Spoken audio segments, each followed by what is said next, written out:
രാജ്യം വിടാനൊരുങ്ങി രാഹുൽ ഗാന്ധി. രാഹുൽ ഗാന്ധി വീണ്ടും ഇന്ത്യ വിടാൻ തയ്യാറെടുക്കുന്നു. 2026 ജനുവരി മുതൽ ഇപ്പോൾ ഇന്ന് 2026 ജൂലൈ 22 ഇത്രയും ദിവസത്തിനകം രാഹുൽ ഗാന്ധി 54 ദിവസമാണ് ഇന്ത്യയിൽ നിന്ന് വിട്ടുനിന്നത്. ഇയാൾ എവിടേക്കാണ് പോകുന്നത് എന്നതിനെ കുറിച്ച് കോൺഗ്രസുകാർക്ക് വ്യക്തതയില്ല. പക്ഷേ BJP സർക്കാരിന് കൃത്യമായ ബോധ്യമുണ്ടാവണം. കാരണം ഇങ്ങനെ പ്രതിപക്ഷ നേതാവായിട്ടുള്ള ഒരാൾ ഇടയ്ക്കിടെ എവിടേക്കാണ് മുങ്ങുന്നത് എന്നതിനെ കുറിച്ച് IB-യുടെ റിപ്പോർട്ടടക്കം മോദിയുടെ പക്കൽ കാണും, അമിത്ഷായുടെ പക്കൽ കാണും. അതുകൊണ്ട് രാഹുൽ ഗാന്ധി എവിടേക്ക് പോകുന്നു എന്നുള്ള കാര്യം കൃത്യമായി കേന്ദ്ര സർക്കാരിന് അറിയാം. ഇയാൾ എവിടേക്കാണ് പോകുന്നത് എന്നതിനെ ചൊല്ലി നാറ്റ കേസാണെങ്കിൽ എന്തിനാണ് ഇയാൾ വെറുതെ നാറ്റിക്കുന്നത് എന്നോർത്തുകൊണ്ടായിരിക്കാം ഈ ഒരു ഇന്റലിജൻസ് ബ്യൂറോയുടെ റിപ്പോർട്ട് കേന്ദ്രമന്ത്രിസഭ പുറത്തുവിടാത്തത്. അതെന്താണെന്ന് നമുക്കറിയില്ല. പക്ഷേ രാഹുൽ ഗാന്ധി നിർണായകമായ ഘട്ടങ്ങൾ വരുമ്പോൾ മുങ്ങുന്ന ഒരു കാഴ്ചയാണ് കാണുന്നത്. അയാൾ ഏറ്റവും കൂടുതൽ മുങ്ങിയ സമയം ജൂൺ മാസം 12 രാജ്യം വിട്ടു.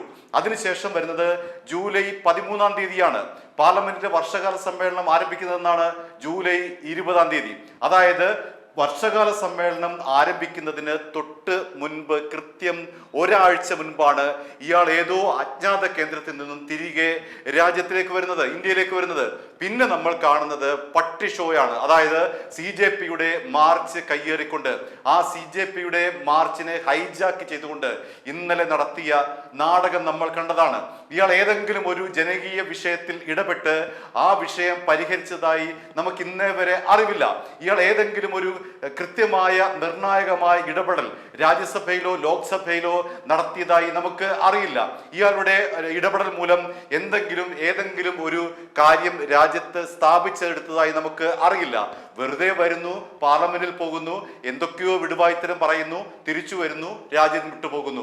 അതുകൊണ്ട് കുറിച്ചു വെച്ചോളുക, ഈ പാർലമെന്റ് സമ്മേളനം കഴിയുമ്പോൾ ഇയാൾ രാജ്യം വിട്ടിരിക്കും എന്നുള്ള കാര്യം ഉറപ്പാണ്. ആരെയും അറിയിക്കാതെയാണ് ഇയാൾ മുങ്ങുന്നത്. ഇയാൾ എവിടേക്കാണ് പോകുന്നത് എന്നുള്ളതാണ് ഏറ്റവും വലിയ പ്രശ്നം.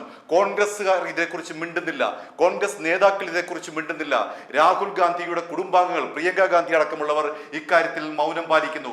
അതുകൊണ്ട് രാഹുൽ ഗാന്ധി എവിടേക്കാണ് രാജ്യം വിട്ടു പോകുന്നത് എന്ന് നമുക്കറിയണം. കാരണം നമ്മുടെ നികുതി പണം ഉപയോഗിച്ചാണ് ഇയാൾ ജീവിക്കുന്നതും ഇയാൾ യാത്ര ചെയ്യുന്നതും. അതുകൊണ്ട് പൊതുഖജനാവിൽ നിന്ന് പണമെടുക്കുന്നെങ്കിൽ അതിനെതിരായി ഇയാൾക്ക് ശക്തമായ നടപടിയെടുക്കണം. അതിനെതിരെ ശക്തമായ നടപടി എടുക്കേണ്ടതുണ്ട്. കാരണം ഇയാൾക്ക് കുടുംബവും കുഞ്ഞുങ്ങളും ഒക്കെ ഉണ്ടെന്നാണല്ലോ ഇപ്പോൾ ഗോസിപ്പ് പകരുന്നത്. അവരെ കാണാൻ വേണ്ടിയിട്ടാണ് ഇയാൾ പോകുന്നതെന്നാണല്ലോ സോഷ്യൽ മീഡിയ പറയുന്നത്. അതിന്റെ വസ്തുതയൊന്നും നമുക്കറിയില്ല. എങ്ങനെയായാലും ഇയാൾ എന്തിനാണ് കൂടെ ഇന്ത്യ വിട്ടു പോകുന്നത്? അതും നിർണായക ഘട്ടങ്ങളിലാണ് രാഹുൽ ഗാന്ധി മുങ്ങുന്നത്. എവിടേക്ക് മുങ്ങുന്നു എന്നതിനെ കുറിച്ച് കൃത്യമായിട്ട് നമുക്ക് അറിയില്ല. പാർലമെന്റിലെ വർഷകാല സമ്മേളനം ഈ മാസം 20 തുടങ്ങി ഓഗസ്റ്റ് 13 അവസാനിക്കുന്നത്. ഈ 25 ദിവസം നീളുന്ന പാർലമെന്റിന്റെ വർഷകാല സമ്മേളനത്തിൽ സഭ കൂടുന്നത് 19 ദിവസമാണ്. ആ 19 ദിവസത്തിനുള്ളിൽ നിർണായകമായ പല ബില്ലുകളും അവതരിപ്പിക്കും. അതിൽ ഏറ്റവും പ്രധാനപ്പെട്ടത് FCRA ഭേദഗതി ബില്ലാണ്. മറ്റൊന്ന് വന്ദേ മാതരത്തെ അധിക്ഷേപിച്ചാൽ ലഭിക്കേണ്ടുന്ന തടവ് ശിക്ഷയടക്കമുള്ളവ ചർച്ച ചെയ്യുന്ന ബില്ലാണ്. അങ്ങനെ നിർണായകമായ ബില്ലുകൾ ചർച്ച ചെയ്യുമ്പോൾ അവിടെ രാഹുൽ ഗാന്ധി ഇല്ല. മറിച്ച് രാഹുൽ ഗാന്ധി കള്ളക്കളി കളിക്കുന്നു. ഇവിടെ CJPക്കാരുടെ സമരത്തിന് ജെൻസിയുടെ പിന്തുണ വർദ്ധിക്കുന്നു എന്നറിഞ്ഞപ്പോൾ ചാടി അവിടെ വീണിരിക്കുന്നു. ആ സമരം ഹൈജാക്ക് ചെയ്തുകൊണ്ട് ആങ്ങളെയും പെങ്ങളും കൂടെ കാണിച്ച പട്ടി ഷോ എന്താണ്? എന്തൊരു നാണക്കേടാണ്! ഉന്നയിക്കാനായി ഒരു വിഷയവും കോൺഗ്രസിന് മുന്നിലില്ല. തനിക്കെതിരെ ഉയർന്നിട്ടുള്ള ആരോപണങ്ങളെ, തനിക്ക് കുടുംബമുണ്ട്, തനിക്ക് ഭാര്യയുണ്ട്, തനിക്ക് മകനുണ്ട് എന്ന തരത്തിൽ BJP ഹാൻഡിലുകളടക്കം നടത്തുന്ന ഇത്തരം ഒരു തനിക്കെതിരായിട്ടുള്ള വ്യക്തിപരമായ പരാജയങ്ങളെ, വ്യക്തിപരമായ ആക്ഷേപങ്ങളെ മറികടക്കാനായി ഇന്നലെ ഒരു മിന്നൽ സമരം രാഹുൽ ഗാന്ധി പ്രഖ്യാപിക്കുകയുണ്ടായി. അതോടുകൂടി ഇയാൾക്കെതിരെ ഉയർന്ന ഈ രാജ്യം വിടുക എന്നുള്ള പരിപാടി, ഇയാൾക്ക് കുടുംബമുണ്ട് എന്നുള്ള ആരോപണം, ഇതിനെയൊക്കെ നിഷ്പ്രഭമാക്കാൻ രാഹുൽ ഗാന്ധിക്ക് കഴിഞ്ഞു എന്നുള്ളതാണ്. CJPയുടെ അവർ കഷ്ടപ്പെട്ട് ഉണ്ടാക്കിയ ആ സമരത്തെ ഇന്നലെ ഹൈജാക്ക് ചെയ്തുകൊണ്ട് 3 മണിക്കൂർ രാഹുൽ ഗാന്ധി അങ്ങനെ വിളയാടുകയായിരുന്നു. ക്യാമറയ്ക്ക് മുന്നിൽ വിളയാടുകയായിരുന്നു രാഹുൽ ഗാന്ധിയും പെങ്ങളും കൂടി. പെങ്ങളുടെ കാര്യം നമുക്കറിയാമല്ലോ. ജൂലൈ 27 കള്ളാടിയിൽ 8 പേർ ദുരന്തത്തിൽ മരിച്ചപ്പോൾ അവരുടെ മണ്ഡലമാണ്, തിരിഞ്ഞു നോക്കിയില്ല. ഇന്ന് ജൂലൈ 22 അങ്ങോട്ട് തിരിഞ്ഞു നോക്കിയില്ല. അവിടെ ഇപ്പോഴും 100 കണക്കിന് ആൾക്കാരാണ് ആ ദുരന്തത്തിന്റെ ഭാരം പേർ ജീവിക്കുന്നത്. അവരെ ഒന്ന് ആശ്വസിപ്പിക്കാൻ വേണ്ടി പ്രിയങ്ക ഗാന്ധി തിരിഞ്ഞു നോക്കിയില്ല. അതേസമയം വയനാട്ടുകാരുടെ വോട്ട് വാങ്ങി 4 ലക്ഷത്തിലധികം വോട്ടിന്റെ ഭൂരിപക്ഷത്തിൽ വിജയിച്ച MP ആയ പ്രിയങ്ക ഗാന്ധിയാണ് ഇന്നലെ വയനാടിന്റെ ബേസിൽ കേരളത്തിന്റെ പ്രതിനിധി ആയിട്ടുണ്ട് ഇന്നലെ MP ആയി അവിടെ കിടന്ന് വേഷം കെട്ടിയത്. ഇന്നലെ തെരുവിൽ കിടന്ന് വേഷം കെട്ടിയത് എന്തുകൊണ്ടാണ്? ഇവിടുത്തെ നമ്മൾ പാവപ്പെട്ട വയനാട്ടുകാർ വോട്ട് ചെയ്ത് വിജയിപ്പിച്ചതിന്റെ ബലത്തിലാണ് അവർ MP എന്ന നിലയിൽ ഇന്നലെ ഡൽഹി തെരുവുകളിൽ അഴിഞ്ഞാടിയത്. അങ്ങനെ ആങ്ങളെയും പെങ്ങളും രാജ്യത്തെ വഞ്ചിക്കുകയാണ്, അവരുടെ പ്രസ്ഥാനത്തെ വഞ്ചിക്കുകയാണ്, അവരെ വിശ്വസിക്കുന്നവരെ വഞ്ചിക്കുകയാണ്. രാഹുൽ ഗാന്ധി പാർലമെന്റ് സമ്മേളനം കഴിഞ്ഞാൽ ഏത് സമയത്തും വേണമെങ്കിൽ രാജ്യം വിടും. ഇത് കുറിച്ചു വെച്ചോളൂ. ഈ വീഡിയോ കാണുന്ന ആരെങ്കിലും കുറിച്ചു വെച്ചോളൂ. രാഹുൽ ഗാന്ധി 25 ദിവസം കഴിയുമ്പോൾ, അതായത് ഓഗസ്റ്റ് 13 പാർലമെന്റ് വർഷകാല സമ്മേളനം കഴിഞ്ഞ് ഏത് ദിവസവും അയാൾ രാജ്യം വിട്ടുപോകും. അതാണ് അയാളുടെ രീതി, അയാളുടെ സ്വഭാവം അങ്ങനെയാണ്. നമുക്ക് പരിശോധിക്കാം. ജനുവരി മുതൽ ജൂലൈ വരെ ഏതാണ്ട് 210 ദിവസങ്ങളുണ്ടല്ലോ. ആ 210 ദിവസങ്ങളിൽ 54 ദിവസവും ഇയാൾ ഈ രാജ്യത്തുണ്ടായിരുന്നില്ല. അന്ന് രാജ്യത്ത് എന്തെല്ലാം പ്രശ്നങ്ങളാണ് ഉണ്ടായിരുന്നത്, അതിനെ ഒന്നും അഡ്രസ് ചെയ്യാതെ, അതിനെ ഒന്നും അഭിമുഖീകരിക്കാതെ ഇയാൾ ഇന്ത്യ വിട്ടു പോകുന്നു. എവിടേക്കാണ് പോകുന്നതെന്ന് അറിയിക്കുന്നില്ല, സ്വന്തം പാർട്ടിക്കാരെ പോലും അറിയിക്കുന്നില്ല. അങ്ങനെ രാജ്യത്ത് നിന്ന് നിർണായകമായ ഘട്ടത്തിൽ സുഖവാസത്തിന് പോയിട്ട് തിരിച്ചു വന്ന് ലോക്സഭയിൽ കിടന്ന് 2 ബഹളം വെച്ചിട്ട് തിരിച്ച് വീണ്ടും രാജ്യം വിട്ടു പോകുന്ന ഒരു നേതാവ്. അയാളെ എങ്ങനെയാണ് നേതാവെന്ന് വിളിക്കാൻ കഴിയുന്നത്? അയാൾ എങ്ങനെയാണ് നേതാവായത്? അയാൾക്ക് എന്ത് ലീഡർഷിപ്പ് ക്വാളിറ്റിയാണുള്ളത്? ഒരു ലീഡർ എന്ന് പറയുന്നത് ഒരു വിഷയത്തെ ഉയർത്തിപ്പിടിച്ചുകൊണ്ട് ആ വിഷയം നേടിയെടുക്കാനായി സമരം ചെയ്യുക, ആ വിഷയം നേടിയെടുക്കാനായി അണികളെ പ്രാപ്തരാക്കിക്കൊണ്ട് ആ വിഷയം നേടിയെടുത്ത് അതിൽ ഒരു റിസൾട്ട് ഉണ്ടാക്കുക എന്നുള്ളതാണ് നേതാവിന്റെ കടമ.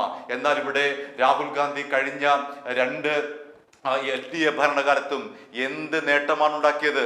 രാഹുൽ ഗാന്ധി ലോക്സഭയിൽ കടന്ന് നിലവിളിക്കുന്നതല്ലാതെ, 4-5 പേപ്പറുകൾ നോക്കി വായിക്കുന്നതല്ലാതെ അത് ഏതൊരാൾക്കും പറ്റും. അതിന് രാഹുൽ ഗാന്ധിയുടെ ആവശ്യം വേണമെന്നില്ല. ഇങ്ങനെ പേപ്പർ നോക്കി വായിച്ചിട്ട് 2 ഷോ ഇറക്കി പിന്നീട് ഫ്ലൈറ്റിൽ പിന്നെ നമ്മൾ കാണുന്നത് ഇയാൾ എവിടേക്കോ വിമാനത്തിൽ അങ്ങ് ആകാശത്ത് മറയുന്നതാണ്. എവിടേക്കാണ് പോകുന്നതെന്ന് ആർക്കും അറിയില്ല. അതുകൊണ്ട് ഈ 2 പേരെയും സൂക്ഷിക്കണം. പ്രിയങ്ക ഗാന്ധി തിരിഞ്ഞു നോക്കിയിട്ടില്ല. ജൂലൈ 7 നടന്ന കള്ളാടി ആക്രമണത്തെ തുടർന്ന് അവിടേക്ക് ഒരു ദിവസം പോലും അവർ വന്നില്ല എന്ന് ഓർക്കണം. അങ്ങനെ വയനാട്ടുകാരെ വഞ്ചിച്ച, കേരളത്തെ ആകെ വഞ്ചിച്ചയാളാണ് പ്രിയങ്ക ഗാന്ധി. അതുപോലെ രാജ്യത്തെ വഞ്ചിക്കുന്നയാളാണ് രാഹുൽ ഗാന്ധി. അയാൾ ഈ പറയുന്ന 25 ദിവസം കഴിയുമ്പോൾ, ഓഗസ്റ്റ് 13 പാർലമെന്റ് വർഷകാല സമ്മേളനം കഴിയുമ്പോൾ അയാൾ മുങ്ങുക തന്നെ ചെയ്യും. അയാൾ എവിടേക്കാണ് പോകുന്നതെന്ന് ആരെയും അറിയിക്കാതെ മുങ്ങുക തന്നെ ചെയ്യും. അതുകൊണ്ട് ഓർത്തുകൊള്ളുക, രാഹുൽ ഗാന്ധി വീണ്ടും മുങ്ങാനൊരുങ്ങുന്നു. അയാൾ ഇങ്ങനെ തള്ളി നിൽക്കുകയാണ് ദിവസങ്ങൾ. ഇന്ത്യയിൽ എന്തൊരു ബോറാണ് താമസിക്കാൻ, ഇന്ത്യയിൽ എന്തൊരു തലവേദനയാണ് ഇന്ത്യ എന്ന് പറയുന്ന സ്ഥലത്ത് ജീവിക്കാൻ. എനിക്ക് വേറെ സ്ഥലത്ത് പോയി ജീവിക്കുന്നതാണ് എനിക്കിഷ്ടം. അതാണ് അയാളുടെ മനസ്സിലിരിപ്പ്. അയാളുടെ മനസ്സിലിരിപ്പ് അങ്ങനെ വേണമെങ്കിൽ കരുതാൻ. അല്ലെങ്കിൽ ഈ 54 ദിവസം ഇന്ത്യയിൽ നിന്ന് വിട്ടുനിന്ന് എന്തിനാണ് എന്ന് അയാൾ മറുപടി പറയണം. അയാൾ അതിനെക്കുറിച്ച് ഒരക്ഷരം പോലും ഇന്നുവരെ പറഞ്ഞിട്ടില്ല. അയാൾ മാത്രമല്ല, അയാളുടെ പാർട്ടിക്കാർ പോലും പറഞ്ഞിട്ടില്ല. ഇവിടെ KPCC അധ്യക്ഷനെ ചൊല്ലി കേരളത്തിൽ കിടന്ന് കടിപിടി കൂടുന്നു. ഇയാളെ സ്വസ്ഥമായിട്ട് കിട്ടിയിട്ട് വേണം ഈ KPCCയുടെ ലിസ്റ്റ് അവതരിപ്പിക്കാൻ. പക്ഷേ കിട്ടണ്ടേ, ഇയാളെ ഒരു നിമിഷം കിട്ടണ്ടേ? ഇയാൾ ഇവിടെ കിടന്ന് ഷോ ഇറക്കി പാർലമെന്റിൽ 2 ഡയലോഗ് അടിച്ചതിന് ശേഷം പിന്നീട് വിമാനത്തിൽ കയറി ആകാശത്ത് അപ്രത്യക്ഷനാകുന്ന രാഹുൽ ഗാന്ധിയാണ് കണ്ടത്. പ്രിയങ്ക ഗാന്ധി അതിന് മെച്ചമാണോ? പ്രിയങ്ക ഗാന്ധിയും ആങ്ങളുടെ ഒപ്പം തന്നെയാണ്. നമ്മുടെ വയനാട്ടിലേക്ക് ഒരു ദിവസം പോലും, ഒരു മണിക്കൂർ പോലും തിരിഞ്ഞു നോക്കാത്ത ഈ ഒരു MP എങ്ങനെ വിശ്വസിക്കും? അതുകൊണ്ട് രാഹുൽ ഗാന്ധിയെയും പ്രിയങ്ക ഗാന്ധിയെയും കുടിച്ച വെള്ളത്തിൽ വിശ്വസിക്കരുത്. i2i News, an eye for truth. i2i News subscribe ചെയ്തിട്ടില്ലാത്തവർ ഇപ്പോൾ തന്നെ സബ്സ്ക്രൈബ് ചെയ്യുക. നോട്ടിഫിക്കേഷൻ ലഭിക്കുവാൻ ബെൽ ബട്ടണും അമർത്തുക.